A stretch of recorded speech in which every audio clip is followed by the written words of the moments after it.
Today we begin the 13th chapter, Perek Yud Gimel, Ubazeh Yuvon. And with this, it is understood, the Lashon Maimer Azal, the expression of our sages of blessed memory, Beinanim Zevazeh Sheiftan, that the Beinani, which Alter Rebbe brought in the very first chapter, the first page of the Tanya, that Beinanim, this Gemara which says the Beinanim Zeh Vazeh Sheiftan, that the Zeh refers to the Yetzer Tov, Pirush, like he says in the brackets, Yetzer Tov, and the other says the Yetzer Hara, judge the Beinani. So, firstly, what is a Vazeh Yuvon? Vazeh, based on what we explained in the last few chapters, but namely in the chapter 12, which the Alter Rebbe begins with HaBeinani, and illustrates to us this Avodah of the Beinani, which the Beinani is called the intermediate. The average person is called the Beinani. Hence, this is which the average person is supposed to, this is where Kol Adam, for that matter, every Yid is supposed to strive to. As Alter Rebbe writes, Eleha Kol Adam Yimshech. And Alter Rebbe makes this Aveda, as much as you're dealing with someone really special that never sinned and never will sin, Le'over Aveda Miyamav Le'yaver, never will sin, yet it is such a realistic approach. And such a the Aveda of the Beinani is something so attainable, as we could all understand, though it takes so much Aveda, it takes so much effort, but yet so attainable. So Vazeh, based on this, we will understand what Razal tell us how Beinani Zevazeh Sheiftan. So on this, and the Gemara brings a pasuk from David HaMelech, Iksiv ki yamei limin evyin leishir mishifti nafshi. The Eibishter Hashem stands to the right side of the destitute to deliver him, to save him from the judges of his soul. So this is the end quote of the Gemara. So we see over here from the Gemara is that there's, based on the pasuk of David HaMelech, misheftei. Sheftei is a plural expression, that the Yid has sheftei nafshi, has two judges which judge over him, which on this, and Hashem is the one who stands on the side of this Evyon of the Yid to help him in his Avodas Hashem from the sheftei nafshi. So, on the surface, it seems to connote that the Beinani is as well somebody who is judged by his Yetzer Hara. And we say judged by the Yetzer Hara seems to say the Yetzer Hara has an actual opinion upon him, means to say that he lives his life with the influence of the Yetzer Hara. And we just explained in the previous chapter that the Beinani is one that never gives into the Yetzer Hara. The Yetzer Hara gives his signals, sends his signals from the heart to the mind, or starting the action and speech. I say starting from, meaning the things which are, we have a much more, it's an easier dimension of Avodas Hashem and speech, but even in thought, which there is the more difficult, the difficulty. But yet, it is, as we mentioned and elaborated on in the previous chapter in Perek Yud Beis, is so attainable for someone to maintain 100% clean thought, clean mind, and machshava should be machshava tahira. His machshava should be pure, and maintain this purity on a constant basis. Is the life of the Beinani. And again, sorry, that the signal, this is part of the signals of the Yetzer Hara, the Nefesh HaBahamis, which sends to the person to transgress and violate the Ratzon Hashem, may be action, speech, and namely thought. As we elaborated on in the previous class and the class before that, the real struggle and challenge the Beinani has, based on the Gemara as well, of the Huri Aveda, to maintain that pure thought.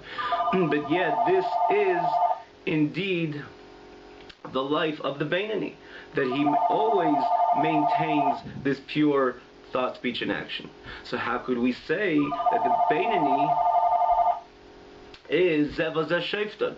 How could we say the Beinani is somebody who is judged by the Yetzer Hara? So here the Alter Rebbe so beautifully and so brilliantly looks at this Gemara and detects the word of Sheiftan and not Moshlam. The difference of a Shofet and a Moshel. Moshel is somebody who governs, who controls, who his say, his opinion ultimately is manifest, as opposed to a Shofet, a judge. Things work differently, as we will see.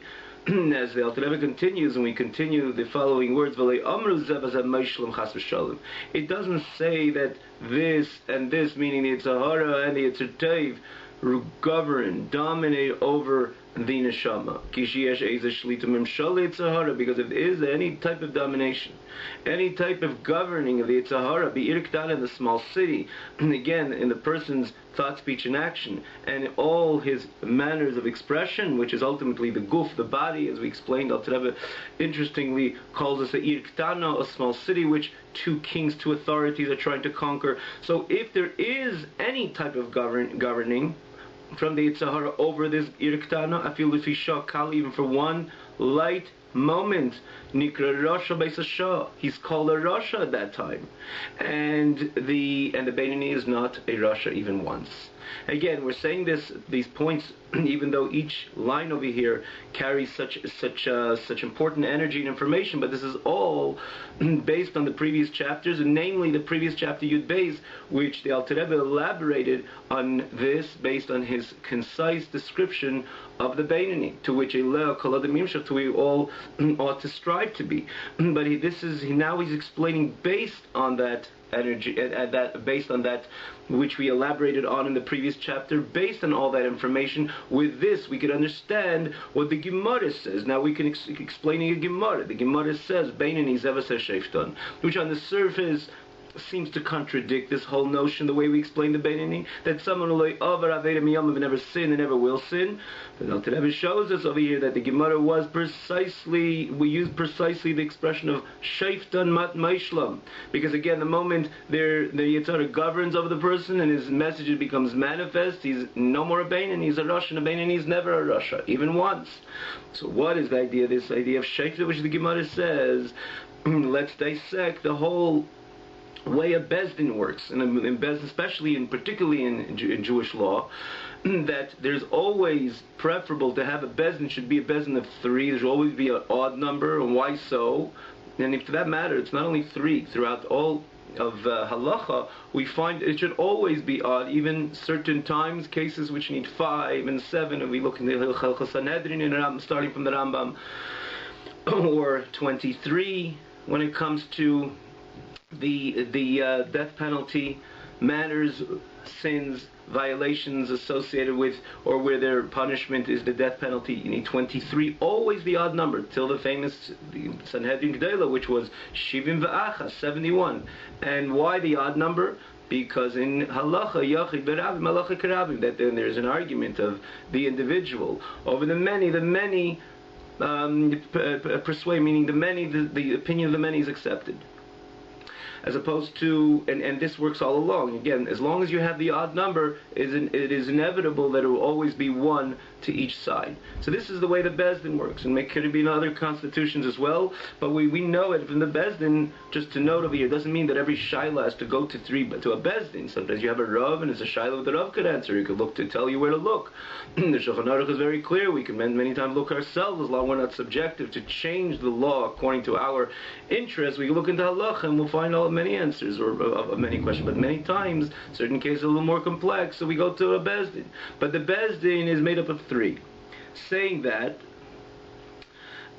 we can understand now the precise expression of the Gemara, Sheiftan, because what is a Sheifid? What is a judge? As we continue in the text, the Yetzer Hara is like a judge. He says his opinion. Nonetheless, it can be the halacha, the verdict cannot be based on the first judge's opinion. The way it works in the Bezdin, he can say his opinion, and he can say his opinion very strong, and very clear, and very decisive, but in the same token, he himself knows, or the way the halacha is, that the psak halacha, the verdict, is not according to his opinion. Because there's another judge which can, and then would argue on him and say it differently. So you have one judge saying it like this, and one judge saying like that. That is the classical description of the Beinoni, and described in the previous chapter, very good base. The Yetzer Hara very much says his opinion. The moment, because we're not dealing with a tzaddik where Hargi B'tainis, or he killed, he shunned the Yetzer Hara completely, or he transformed the Yetzer Hara to become an ally, which again is something very unusual that someone doesn't even have any temptations in his 24 hours to do Neged Ratzon Hashem, not only in action, not in thought, not in speech, not even in thought, then everything about him is a vehicle to God. It's not something. It's something unusual, as opposed to the Beinoni, the Yetzer Hara is very much intact, and he constantly says his opinion, as we all know it. On a 24 hours, in 24 hours, he could say his opinion thousands and thousands of times. So he's a shayfet which says his opinion. And he says opinions so very clearly and decisively, and he wants us to accept his opinion. But yet the way it plays out, and this is what the Gemara is saying, Zevaz a Sheiftan, the way it plays out isn't just like in a bezin, a house of court, that the Yetzer Tov will say his opinion, and v'tzarich lahachriya beineim, and we have to weigh it down. In other words, we have to accept, we have to decide which opinion is going to be accepted based on the third party, because the third party, when he says the voice's opinion, so it's or like the first shayfet or like the second shayfet. Naturally, there could always be a different twist, but especially when in our case, or in many cases, and this is again the reason why we have an odd bezin with an odd number, is because the other shayfet, he would weigh down this case and say, based on what he says, will be the verdict will come. Maybe he says it like the first judge, it would be like the first judge. It'd see the second judge, it would be like the second judge. Like so in this case, the third party is the Yamed Liminevyin, the Eibishter which stands, Hashem which stands to the right hand of the destitute. In this case, the one who's struggling is Avodas Hashem. And Baal Rebbe he starts playing this out. First he says the way it is in a Bezdin, and so too he says it over here. Kach, in the same way. It's a Hare Medaita B'chol Asmali. It's a Hare says his opinion on the left side, which means, what does it mean on the left side? Excuse me, I'm just trying to find the spot of the Yadaita B'chol Asmali Shebelev. The Yetzer Hara sends a signal from the way where he is stationed, which is the left side of the heart, because we know, as we explained in the previous chapters, that is where the station of the Nefesh Bahamis is, the animal soul. That's where the station of the Yetzer Hara is, and because that's where stations, so that's where he starts demonstrating or forming his opinion.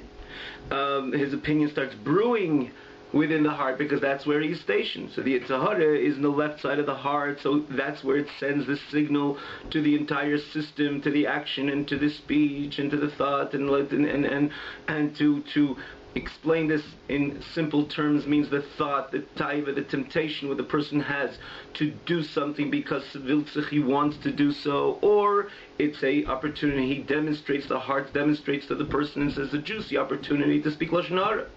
And more so, as we commonly know it, where the struggle is when it comes to thought. The heart sends the signal, think that, entertain your mind with that, even it's Neged Ratzon Hashem, contrary, clear, squarely contrary to Hashem's desire. So from the heart it ascends to the mind to think about this. So when you say the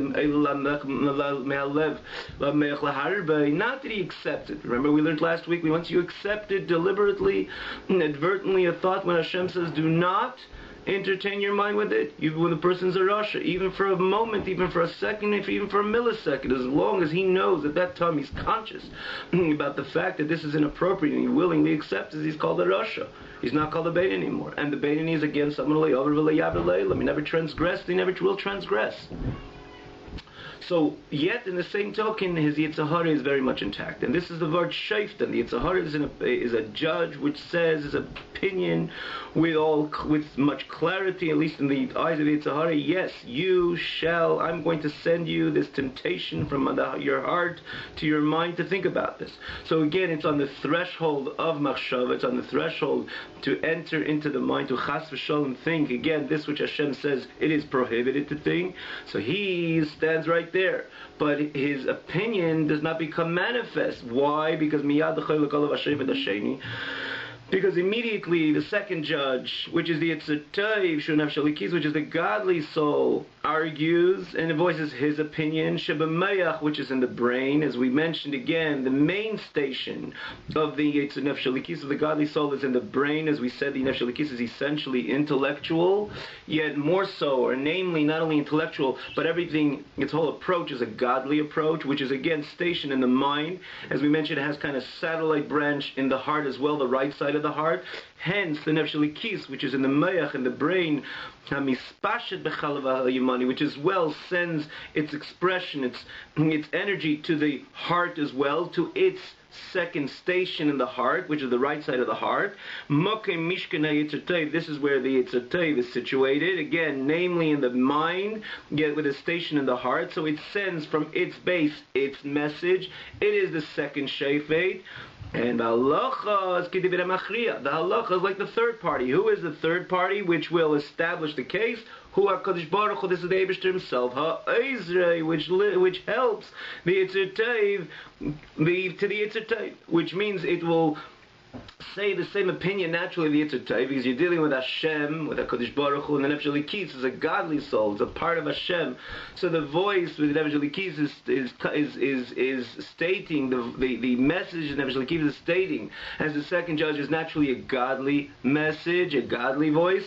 So comes the Eibishter, which he is Eizer, he is the third party, which is Machriya, which establishes the case that it should go according to the Nefesh Elikis, because the Eibishter, Hashem, and the Nefesh Elikis are ultimately saying the same thing.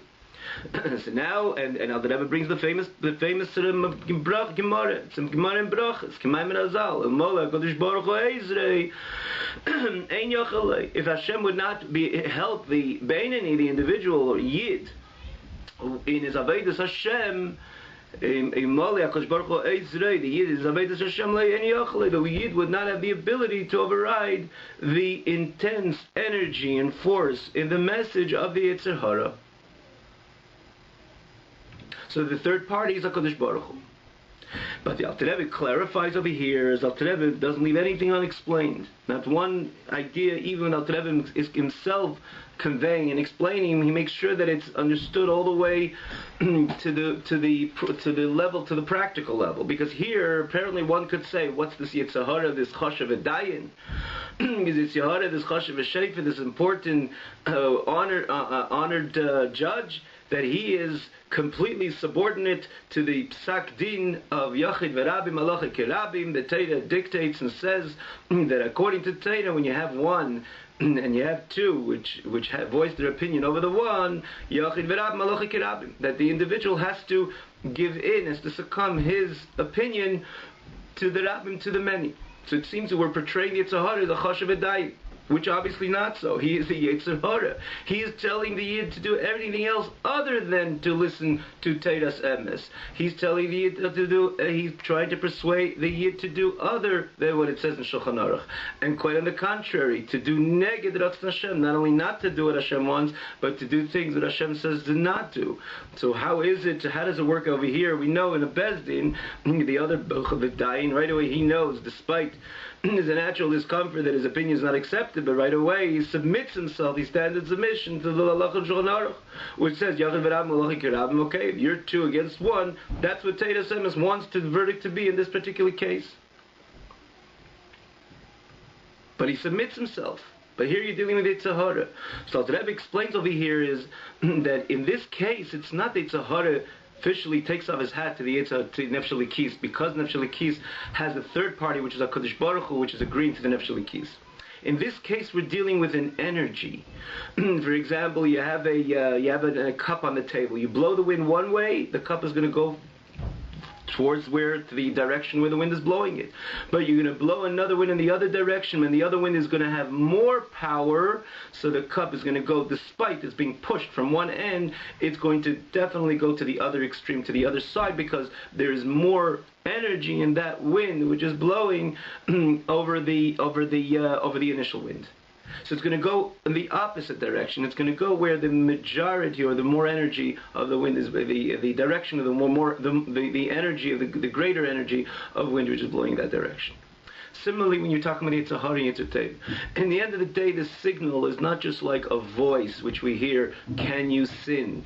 Perhaps think that, perhaps do that, perhaps say that, despite its neged Hashem. It's not a voice which you hear, it's not a formal, structured opinion which is sent to us as is in the context of the signal in order for us to chas v'chalila accept that our actions and speech or our thoughts should chas v'shalom not be aligned with Ratzon Hashem. No, it's an energy, it's a force, it's a yetzer. And because it's, as we all know it, You don't have to explain it. It's a temptation. It's a potent temptation, or at least on the surface, in its initial stages when when we have to realize that it's a challenge, right? I say that parenthetically many times, that we don't even remember from 5 minutes before or 5 seconds before, that we realize in the beginning it presents itself with such great and potent energy. It goes by a few moments, especially when we overcome the challenge, it kind of burns out. It's like, you light like a thin, very thin tissue. The fire it spreads wildly for a few seconds. A moment later, it's calm. We many times illustrate and we see our Yetzer Hara in that light, because that's what happens. And when you see the fire, when it burns the tissue, for the moment you become intimidated, because you realize seems like it's out of control. But a moment later, it right away comes down. It's right away the intimidation is gone. And similarly, in the life in our Yetzer Hara, many times we don't remember even we don't even pay it the right attention for 5 minutes before that it's not so. Man, we have the ability to overcome it, and once we overcome it, it loses its potency. In a sense that we even question ourselves: how was it that I was ready to chas v'shalom transgress Hashem's Ratzon, despite I'm knowing Devini Hashem Nitzav Olav, Hashem is standing over me and examining my heart and waiting for me.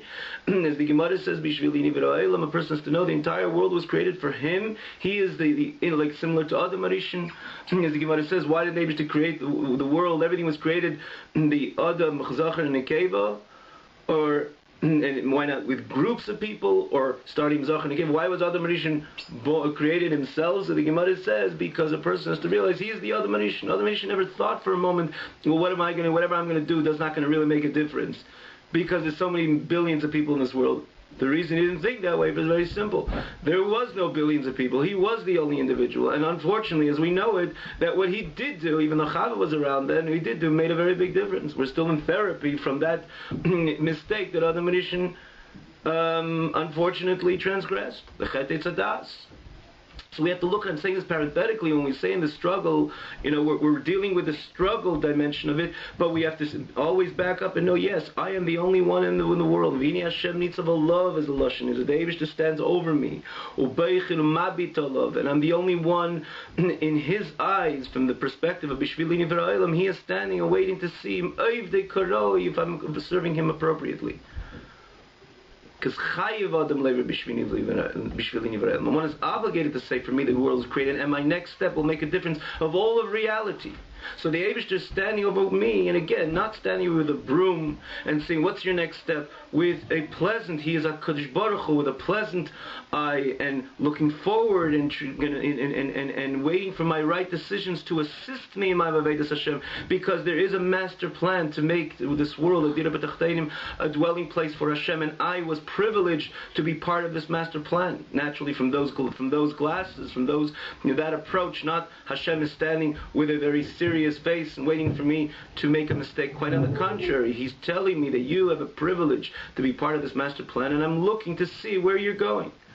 And therefore it is always important to know there's no such a thing, I just said that word, or I just did that small action, or I just had that small thought. If Teda says no, Hashem is saying it's a disaster to the master plan. And namely, he's Melech Malchim Melchim Kadosh Baruch Hu. If he says no, we have to stay away from it. And things which he says do so, we're not going to be laid back or lazy. If he says get up in the morning and daven and learn Torah and be honest and make sure that you share the spiritual wealth with your friends, basically that we have to love our fellow friend and fellow Yid as ourselves. We're all guarantors for one each other to spread the spiritual wealth which we have. Hashem is telling us that you are chosen to be part of this master plan. So we understand how careful and scrupulous we have to be as we implement this master plan. So getting back over here to the struggle itself, there is the one, the Shefet, which is Chelek Olav. Or rather, the Shefet, which is the Yetzer Hara. The Shefet Yetzer Hara, it's an energy, it's a temptation. Again, it's not a structured voice. You sin, you accept that thought. It's an energy, and it's a taiva, it's a lust, which says, think that, speak that, do that. But the Beinoni, and as the Yid, the mandate of the Yid is, yes, you said your opinion, but immediately comes an Nefesh Elikis and says, no, chas v'shalom, not going to accept that thought, because Hashem does not want me to accept that thought. And Hashem says a clear pasuk in Torah, v'leisa surah achir levavchem. And again, we're using thought. It applies naturally to action and to speech as well. We're dealing with a harder, more difficult challenge when it comes to mayach, it comes to machshava. So immediately Nefesh Elikis says, no, how can I ever, and how will I ever transgress or fall to the state of a rasha with that transgression, even a transgression in thought. So now there's two energies which are blowing. And we don't know who is going to win. As we all know it many times, our vulnerability in our decision making, especially, and again, this is not something which comes once a day or once even an hour. It could come 100 times, maybe 1,000 times in 1 hour. Based on the time, based on the place, and every day we know we have our challenges. And many times we stand with vulnerability based on, this is what the pasuk says, we're dealing with an evyain. And many times we find ourselves, as we stand in destitution, we need help, we need assistance. At that moment, right when the Eibishter sees that we honestly made that decision, then Nefesh Elikis, we hear he stands right there. Ki yamay liyamin evyain. He stands right there at the right hand side of this person, which at that point is vulnerable and destitute and needs help. The Eibishter stands and voices his opinion, similar to the Nefesh Elikis, and in this case he blows, or he expresses himself, this godly opinion, with much more energy and light, more than the Nefesh Elikis has on his own. So as we mentioned before, if there's something blowing one way, there's something blowing the other way, it could be that in the initial stage, the cup won't go anywhere. But if you have another fan which is blowing in that direction, the cup will blow opposite than the initial blower. In other words, opposite than in this case, the Yetzer Hara wants it to go. So the energy of the Yetzer Hara, it is there. And it's there very strong. Nefesh Elikis will voice his opinion. And again, in our system, we will make the decision, because we are Avdei Hashem, and we have to be the Beinoni, and we will make the right decision. And the Nefesh Elikis will make the godly soul will make the right decision to counter the energy of the Nefesh Bahamis. But in the same token, there are two energies, and the energy of Nefesh Bahamis, as we know it, is very potent and strong. So Ki Mamid Limin Evyain, the Eibishter stands on the right side of the Evyain.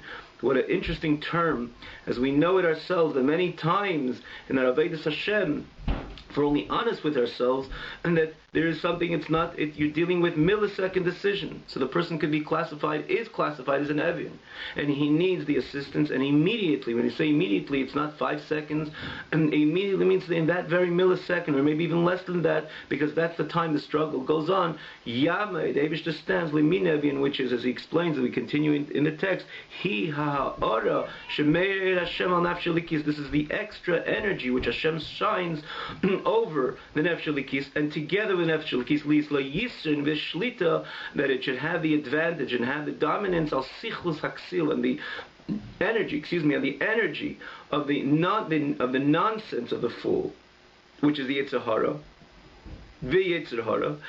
in order to defeat the Yetzer Hara with his message and signal that he so frequently sends.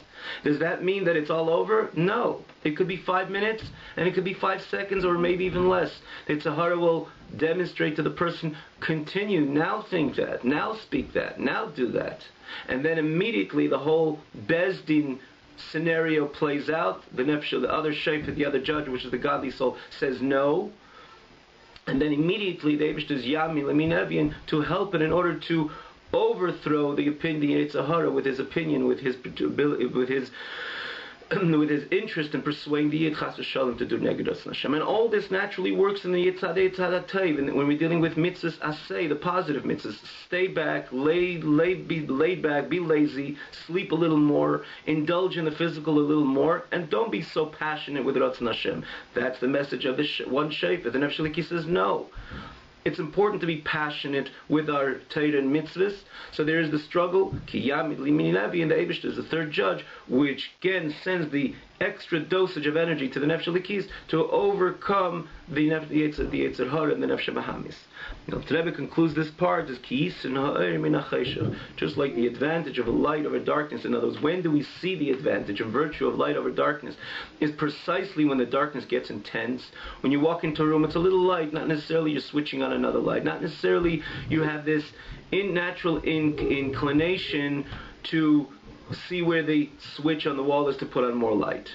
Even though you could know that there is another ability to add and increase light in this room, but when there's average light, you're not looking to do so. When you come into a room and it's pitch dark, then you're switching on every single light, because there's some sense of intimidation or discomfort of the darkness which exists in the domain, in the room where you are. Similarly, when it comes to the dealing with the cheshech, the darkness, but yet it's a potent dark message which comes from the Yetzer Hara, that itself ignites within the Yid to add more to make the decision, his Nefesh Elikis decision, more with greater determination and greater strength, in order chas v'shalom that the Nefesh Bahamis should not gain any entry where it again makes the difference, machshava dibur ma'aseh, in action, in speech or thought. And at that moment there's an additional light, because as a result of the cheshech, of the darkness, there's the additional dosage of the third judge, which is HaKadosh Baruch Hu, which is Eimid Leminevim, which stands at the right side of the destitute, leishia mishefti nafshi, to deliver it, to help it from the sheftim of his soul. Have a great night.